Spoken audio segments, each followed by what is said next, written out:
Well, hello, Wade, and thank you for coming so much on my YouTube channel. We have connected a couple of weeks ago, and I was very much impressed with the content that you have on your YouTube channel about public speaking. And funny enough, the way I found you was by searching Toastmasters, and I saw that you have a couple of content about Toastmasters. But before we dig deep into the topic of public speaking, I want to ask you first of all to tell us a little bit who you are, what you do, and how you came about creating the YouTube channel. Yeah, first off, thanks so much for having me, Urmi. I really appreciate it. This is fun for me, getting to chat about what I love, and that is impactful communication, public speaking. My 9-to-5 job is a little bit different than the public speaking side. It's with Remax Canada, so a big real estate company in Canada. I joined about a decade ago, and when I did, I found out about a month in, so this wasn't discussed during the job interview, that part of my job would be to speak in front of a group of about 60 agents once per month for half an hour. And I was nervous. I knew I had some level of skills with public speaking, but it gave me a lot of anxiety. And so I got through the first one, but it was like a blur, just going through the process. And then I felt okay. And then it was about 2 weeks before the next one, because this was happening monthly. And again, those nerves came back. My whole reason for wanting to get better with public speaking and improving those skills was simply to reduce the anxiety around it and the stress, because I didn't want to live half of my life being stressed about public speaking. So that's what led me eventually into Toastmasters. Okay, so did you start your journey at Toastmasters? Is that how it all started, or did you take coaching sessions?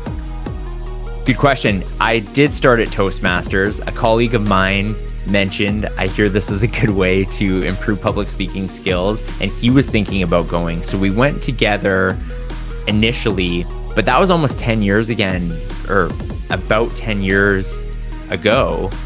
And I've tried my best to continue going on a regular basis. The reason for that is that I really equate public speaking to sort of like exercising. So I've heard people tell me in the past, yeah, I went to Toastmasters 10 years ago. I did that. Almost like they graduated from it. But in my mind, that's the same thing as saying, oh yeah, I worked out 10 years ago, so I don't need to work out anymore. But if that's your attitude, you're probably not going to be in the best shape, because as we know, you have to continue exercising. And I think the same is true for public speaking. So are you still part of Toastmasters club or not at all? Thursday AM Kelowna Toastmasters. I'm based in Kelowna, British Columbia.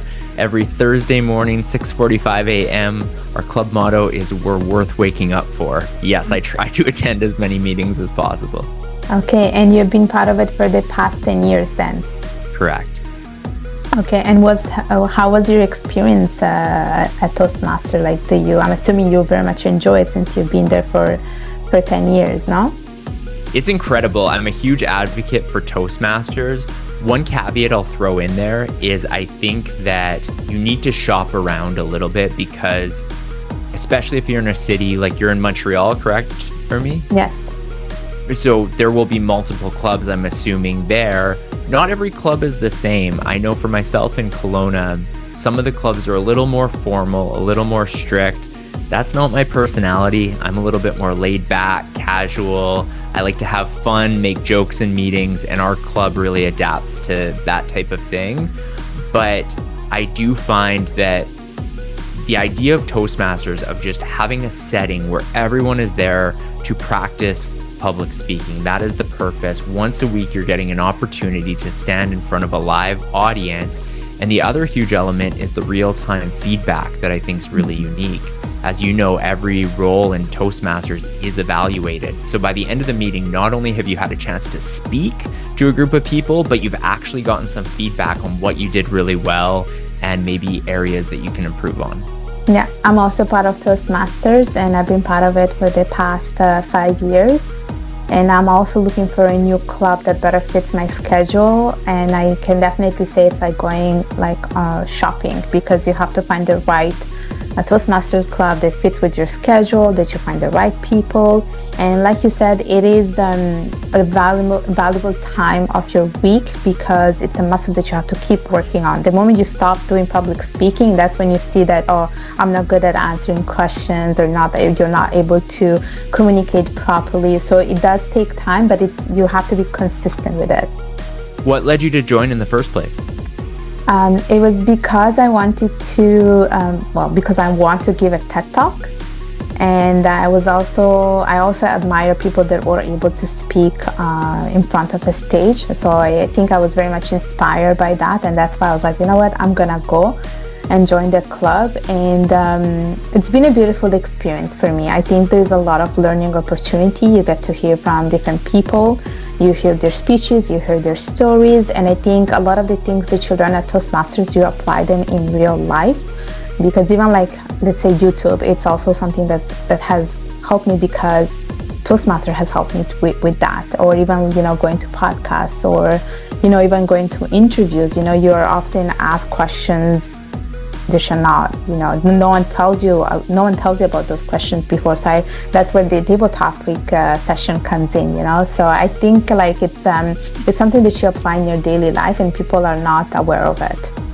Yeah, and by the way, to follow up on this table topics piece, for anyone who's watching or listening to this who maybe is unfamiliar with what table topics is, it's literally a question, and then you stand up and you speak for 1 to 2 minutes about that. The question could be, if you could be any superhero in the world, what superhero would you be and why? And people are clapping and you're standing up, and it forces you to answer, to speak.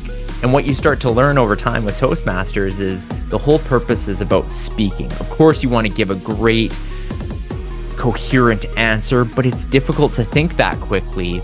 But once we get in the process of being able to at least fill that silence with something that makes sense and a little bit of honesty, or switch the question into something we are comfortable talking about, that's a huge skill. So that's a great point, Urmi. I love that you joined for that reason. Yeah. So talking about public speaking and Toastmasters, and I know we have already touched upon this question.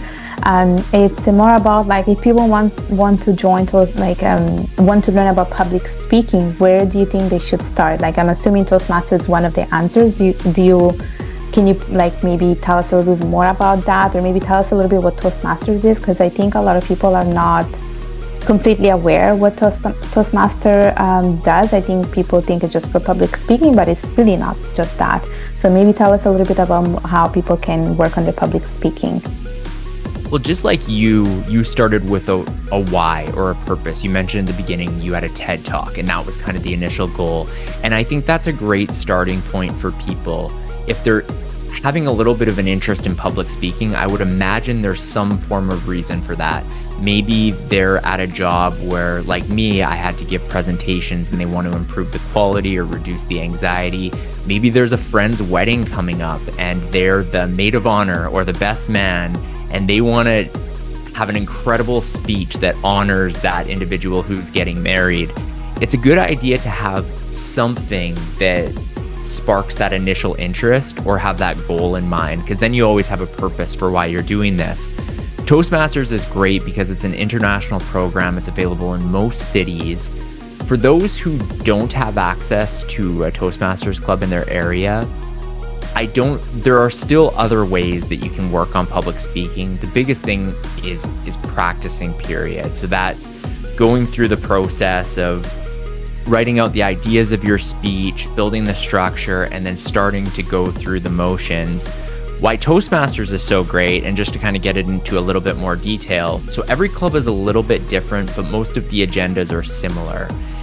And so every week you will have a similar agenda. You have a Toastmaster who leads the meeting. Then you have a few key roles. There's a role called the grammarian. That individual gives you a word of the day, and you're encouraged to try to use this throughout the meeting. That individual is also listening for great word usage, because that's one of the powerful ways to engage the audience. Instead of saying, I had a good day, you can say, I had a phenomenal day. And all of a sudden you're bringing your audience in on a bigger level. There's other roles such as the humorist, which is all about injecting a little laughter into the meeting early on, practicing those comedic skills. There's speakers every meeting. There's a role like the timer. I could go through all of them, but there's all of these different roles. And through a Toastmasters club, you have the chance to sign up and take on these. And each one gives you a little tool in your tool belt for public speaking. It's a great format. And as I mentioned, the second half of the meeting is all about evaluation. So you're getting real-time feedback. But one great thing about Toastmasters as well, while it's so much focused on speaking, it's also really good for listening. Because if you're taking on those evaluation skills, it forces you to be an active listener and to really be paying attention to what people are delivering so that you can give great feedback. Beyond the Toastmasters program, other ways of practicing, you can always practice in front of a loved one, like a family member or a friend. The problem is, one or the other, maybe they're going to be too nice to you and not give you that real feedback. That's the great thing about Toastmasters. You're getting kind of genuine third-party feedback. You can record yourself and watch that back. I also came across an app recently, which is really cool, that's called Speako. There may be a few of these out. Speako is the one I'm familiar with. There's a free version, there's a paid version, but on the free version, you can practice things like table topics, and this app will actually give you some real-time feedback. So there are many different ways, but I think the number one key is to start, just as you did, Urmi, with a goal in mind. So I have a question for you, because you said about, if not everyone has access to, Toastmasters Club, but I think now that we went through the pandemic, I think now there are a lot more options. Like, I think you can also meet online.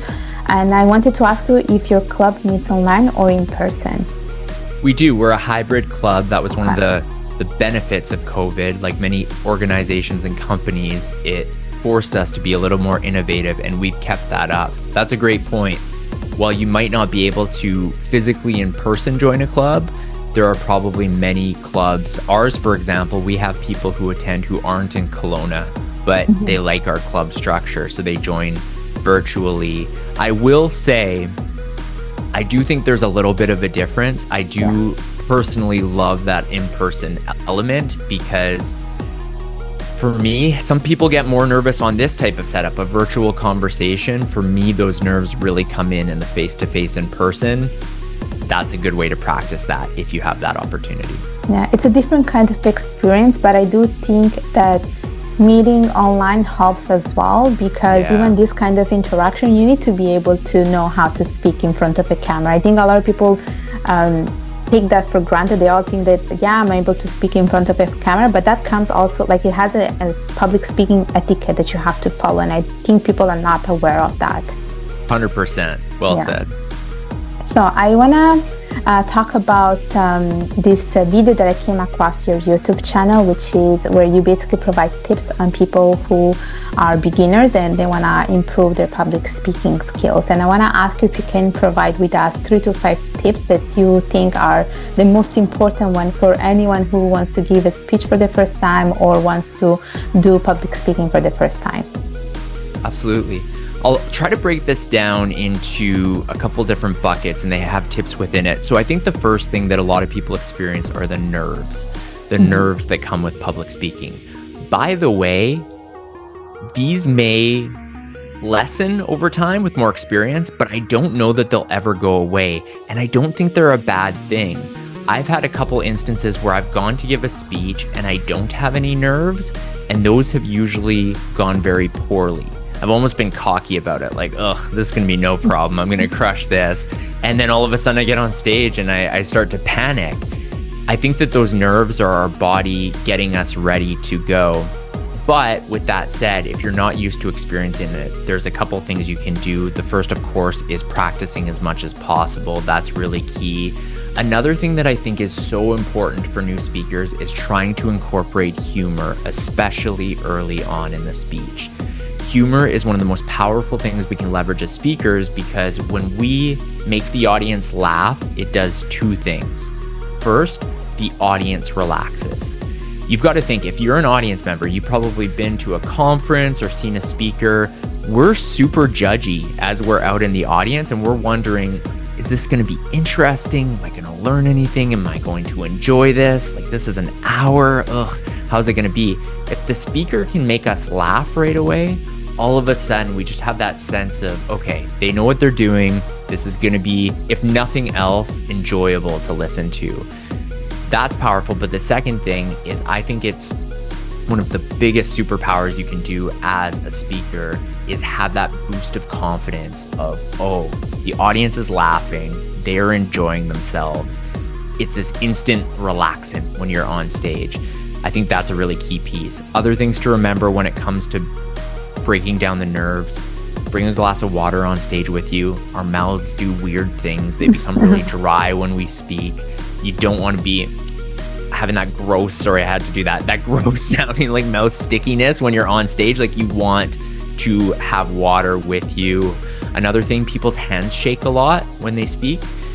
Try to bring a binder or something that is a little more sturdy, or if there's a podium and you insist on having notes, set it to the side where you can reference them subtly as you're speaking. And I like to also, if I can get to the venue a little bit early, stand at the front of the room and look out and sort of visualize myself giving the speech later. I find that it's not such a daunting thing when I actually go on stage. Just being familiar with standing on the stage or standing in front of the room beforehand. So that's shaking the nerves. The next piece, I think, is really focusing on structure. And I'll simply give one tip for this. Come out with a really big, exciting hook on your intro. I think the first sentence of your speech is the make or break. And using wedding speeches as an example, I've been to so many weddings where somebody takes the microphone and they say, "Hey everyone, for those who don't know me, my name is Wade, and I'm the best man at this wedding." People know that. The MC probably introduced me as the best man. They probably have programs on the table that say my name and say I'm the best man. I think in that first sentence, if you can jump right into a story, or you can say something really powerful that can draw your audience in and capture them. An example I used on my video was, let's say my best friend Billy is getting married and I'm at his wedding. I could start out with a sentence like, "Many people assume Billy and I have always been best of friends, but there was a brief moment in time in 5th grade where we were arch enemies." Then you look around the room and you just pause, and all of a sudden, especially if people know me and Billy well, they might think, what happened? What happened in 5th grade? What was this? Like, there's a story here. So that initial sentence, if you can sort of hook your audience, I think is really powerful. One of the biggest pieces of advice I give is to try not to write out your speech verbatim, word for word. That is a very natural way we approach public speaking. We like to write it out, and that's okay if that's a starting point. But the problem with that is we're really limiting ourselves. So if we're holding a piece of paper and we're reading our notes verbatim, we're limiting our body language. We're probably going to have the same monotone vocal range, and it's not going to be engaging. People don't want to watch a speaker simply read notes off of a page. And that brings me into the next tip, which is body language and vocal variety. There's this research that goes back to the 1960s that talks about how a message is communicated, and it's broken down into 3 buckets: body language, vocal tone and variety, and the actual words that we speak. And what they've found is that 93% of how a message is communicated is reliant on body language and vocal variety, which means only 7% of a message is the actual words we speak. And an example of this is I could say, "Ermi, thank you so much for having me on this podcast, on this interview. I'm so excited to be here." Versus, "Ermi, thank you so much for having me on this podcast. This is super fun. Nothing else I'd rather be doing than being here right now with you." Right? It's the same words or close to the same words, but a completely different meaning. And that sort of goes to show. And then final thing I would say, trying to eliminate those filler words. This is one of the great things about Toastmasters, is that you have somebody called an awe counter. And we fill the silence when we're speaking with words like but, so, and, because it's uncomfortable to have silence between sentences. But when you realize it's not a negative thing to listen to that, it's actually enjoyable to have those pauses between sentences as the audience, and you're able to realize which words you use by default, it goes a long way. I know I threw like a bunch of random things at you, but I hope I answered that question. Yeah, you definitely did, and you definitely showed that you have a lot of experiences with the Toastmasters and with public speaking. These are some of the things I have also learned at Toastmasters, and one thing that I want to talk about when it comes to tackling your nerves is to do power poses. Like you basically stand like that for like 2 minutes before a speech, and it's supposed to be helping you to calm your nerves. And I did a couple of times before speeches. I did it also before interviews, and it does help. And there are studies behind power poses. And when you think about power poses, one that they usually talk about is the power pose from Wonder Woman. I don't know if you have the way she stands, and they suggest to do that kind of pose before going on a stage. So that's something that I think is very, very helpful when it comes to calming your nerves. I love that. So how do you do that? Give me an example. Like, let's say you're at an event, you're about to give a speech. For you personally, would you sort of stand to the side of the room and do it subtly, or how do you incorporate that? No, usually you have to do it like, usually it's before a speech. You don't do it in front of the audience. Like you go in a room and you do it. You basically stand in front of a mirror. Then you put your hands in your arms in your hips, and then you basically stand like that for like good 2 minutes. That's what they say to do. Yeah, and it works. It works. I have read the things about power poses, and I have also read the book about power poses. It was very interesting to learn that power poses help you with that. I love that. And another thing you hit on is the simple act of standing up beforehand. Yeah. I think a lot of people, to use the example, whether it's a wedding or an event, we're probably sat down right beforehand. And I think that anxiety also goes from being in a seated, relaxed position to all of a sudden, now we're standing up, now we're walking to the front of the room, our heart's racing, and it's just this jolt. When you have an opportunity, like you're saying, find a spot to stand, do the power pose, but stand up and get yourself a little bit more ready. Yeah, definitely. So we're almost approaching the end of our interview, and I do have one last question for you, because I know that in your YouTube channel, and your YouTube channel itself is called Impactful Speaking, and I want to ask you, because you spoke a lot about like how you should start your speech with a hook.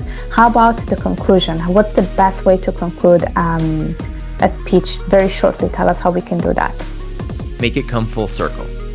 Okay. What I mean by that is you will have a word or a phrase or something in that initial hook, and in the ending, the final sentence that you say, if you can reference that, it's this powerful effect where the audience felt like no matter where you took them on this speaking journey and all the different stories you told, by referencing that thing you mentioned at the top of the speech, at the very conclusion, the audience will feel like, wow, this speaker knew what they were doing the whole time. They took us on this journey, but always had the destination in mind. It was so cohesive.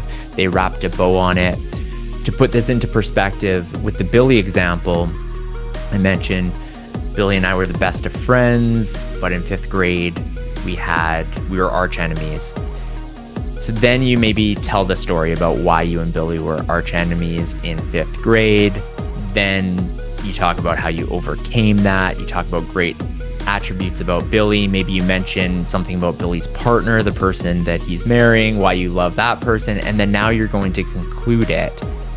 Reference that initial thing. Say, so even though Billy and I had a brief stint of being bitter rivals, his passion, his creativity, his honesty, his integrity ensured that we would once again be great friends. Everyone, let's raise a glass to Billy. Something like that. I mean, I'm just spitballing off the top of my head, but I think it's important to reference that first thing. It's a powerful conclusion. If it's a business presentation, because wedding speeches are a little bit more casual, I think one powerful thing to include on business presentations are numbered lists of what you're trying to teach.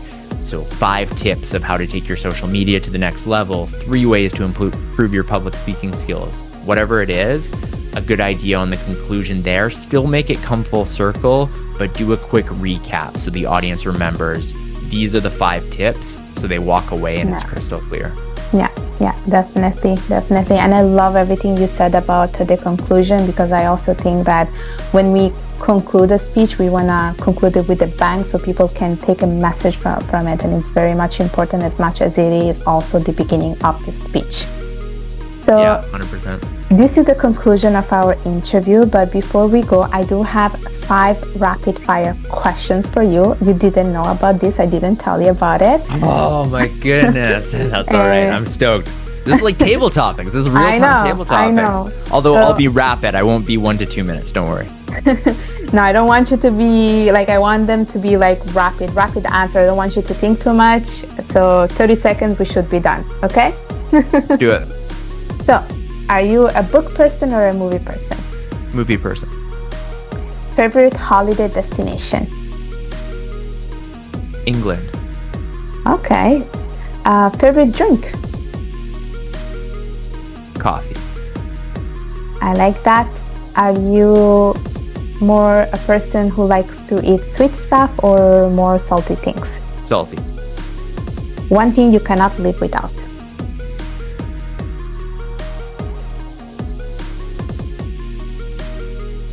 So hard. My wife, because if she watches this and I didn't say her, I would be in trouble. It's so funny, as you ask those questions, instantly I'm like, I want to give more context here, but that's okay. That's the beauty of rapid fire. That's why they are called 5 rapid fire questions, and you did great. Well, Wade, thank you so much for coming here with me on my channel. Do you want to tell us how people can connect with you so I can put them also in the description of our of the channel? Would love that. My YouTube channel is all about helping you become a more impactful communicator, whether that's public speaking, whether that's Toastmasters tips. I try to cover all sorts of ground there. You can search Wade Paterson on YouTube, should be able to find my content. I also have an email. I always have to check this. I believe it's impactful communication Wade. Yes, impactful communication Wade@gmail.com. I do offer one-on-one coaching when it comes to public speaking. If you want to reach out and see if that's right for you. I also have a little course on Udemy. So there's a lot of different ways, but you don't have to spend any money. Go watch some free videos and get the good content. Yes, and I will put all the links in the description of the video. Well, Wade, thank you again. It's the 3rd time I'm saying thank you, but it's never enough to basically be grateful for having someone like you. And so thank you again, and I will see you next time. Thank you, Ermi. This was fun.